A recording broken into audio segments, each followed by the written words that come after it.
team of scientists at the Lash Center would prove invaluable in my quest.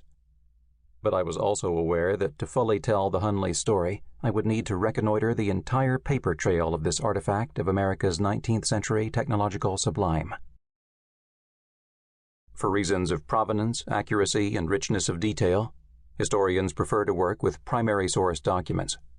The work of narrative history thrives best when propelled by writings, visual depictions, and other documents created amid, or by people participating in or witness to, the events the author seeks to recall.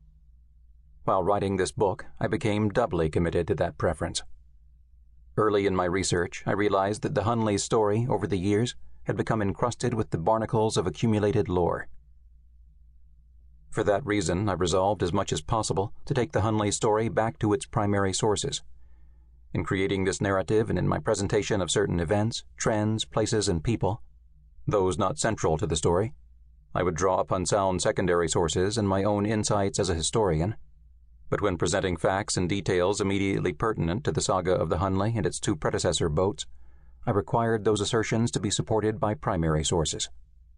In cases where I could find no such support, those facts and details, regardless of the frequency of their repetition in other publications, were to be unceremoniously cast overboard. In exceptional cases, when I believed a reason existed to admit into the narrative an unconfirmed fact, I would alert the reader to its questionable pedigree or otherwise flag my own speculative gambit. But that resolve also brought challenges. There were obstacles created by the fact that none of the principals involved in the development of the Hunley and its two predecessor submarine craft left behind a diary, or even a diary fragment, of the months of their association with those boats. Indeed, of the principals who animate this story, none had an on-the-scene involvement with the submarine boat project that ran the Enterprise's entire New Orleans to Mobile to Charleston course. And even if one of them had maintained such an involvement, the chances are remote that he would have penned a diary. The exigencies of war, the ever-shifting locales of the boat sponsors, and the unique need for secrecy dictated by the nature of their enterprise rendered the keeping of such diaries, or for that matter any other paper records, problematic.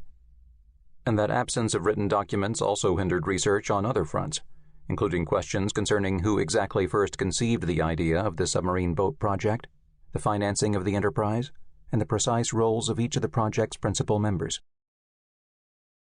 Past chroniclers have sometimes accorded Horace Hunley sole credit as the originator and even the inventor of the vessel that became the first submarine boat in world history to sink an enemy ship.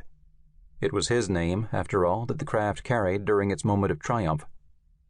Even so, the H.L. Hunley was not that vessel's original name, and the fact that it came to bear Horace Hunley's name ultimately serves less to identify the individual who conceived the idea of building the craft, or the boat's inventor, than to commemorate a particular turn in the vessel's tortured history. Based on his background in contemporary documents, it seems clear that James McClintock, among the project's three original partners, was the principal designer for all three boats. But as to who initiated the project, in their letters in so many words, both McClintock and the project's third original partner, Baxter Watson, each laid claim to having performed that role. Curiously, alone among the boat's original three principals, only Horace Hunley, in his letters, seems to have made no allusion to the matter of who initiated the project or who designed the boats. To be sure, communications to and from some of this story's principals do exist, but they are hardly plentiful, and of those letters that do exist, few present the entire context of their composition.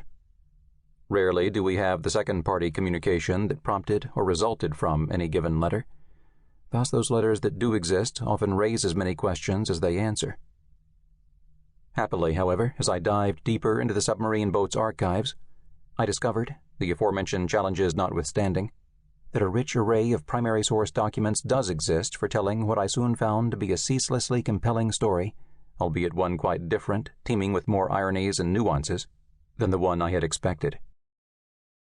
Ultimately, I examined a king's ransom of documents, and for a comprehensive list of the materials that went into the writing of this book, the reader should consult this work's bibliography. However, in this brief essay, in order to put my archival cards on the table, but also to guide future researchers, I'd like to highlight some of the richer treasures that I excavated. In the process, I also hope to convey a sense of the diverse range of primary source materials that are available for studies of the Hunley.